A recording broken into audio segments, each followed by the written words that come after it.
What's like the accident total? Is it just astronomical? Shit. Yeah. And I mean, time of the year. Are we talking the winter time? It's you know way what I mean. worse. Every time, Yeah. yeah. How hard is that if you stumble upon like a really bad accident? For like, is that traumatizing to you? Is it like? Oh no, because I've helped people in accidents. Oh yeah. Yeah. What's the situation where that came? I was on I-55 right down by Bolingbrook between Weber and 53, and there's a scale right there, and we're coming north, and it's raining a little bit, and this lady, I don't know, I never found out what but she too fast, and she literally, I watched her car flip into the ditch.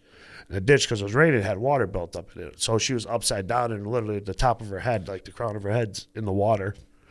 You know what I mean? Shit. And, you know, I always like, oh, well, leave them, let the paramedics die. Like, I couldn't do it. So I was the first one. I run up there, and other people are like, no, leave her. If something's wrong with her neck.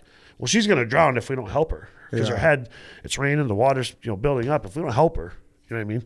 Cut the seatbelt off and all that. That's what I did. I cut the seatbelt off, kind of helped her out, and ran and got a blanket out of my truck and put it over. Wow. Yeah. Did you find out what the after? No, I actually tried to stay behind. I stayed behind the cop, like, hey, you didn't know anything, any of that? And he's like, no, thanks. And of course, when the actual cop pulled up first, she's like, oh, leave her alone. If something's wrong with her neck, like, I understand, but I can't just leave this older lady upside down. Yeah, that's a split decision. Crying, yeah. And she was slowly submerging, like. Yeah, it was raining good, and you could see, like, say up to like right here, like her eyes. You know what I mean? A few more. I guess it probably wouldn't have went that fast. It wasn't like a flash flood type thing. Yeah. But I didn't she's upside down. Her head's in water, man. Holy it was shit. Yeah.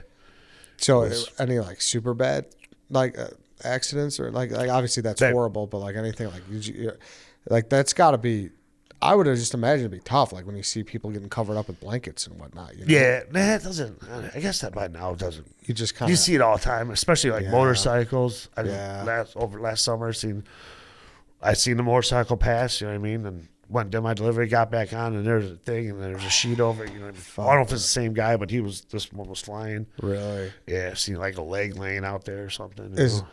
Just a leg laying. Yeah, it's. Now, is there like a motorcycles that seems like, does it happen the most with that, or? I don't know about the most. It's just, it's like when that shit happens, it's always bad. Yeah, it's tough. I mean, they're going fast. And you guys just see it so much. So many accidents. I just seen one. A truck tipped over yesterday. Somehow I don't know how he did it, but into a ditch sideways. It was dry out and ice out. Yeah. That's the craziest part to me. What's that? When I say what's crazy, it's when it's dry and everything, it's how someone's laying over in a ditch. No snow, no rain, no nothing. You're just laying over. Like, that's the craziest. It's like a joke of how did it happen? You know what I mean? It's like what? Yeah, it's snowing, raining, ice, whatever. I get it, but just dry outside and you're tipped over. I mean, perfect day, no reason.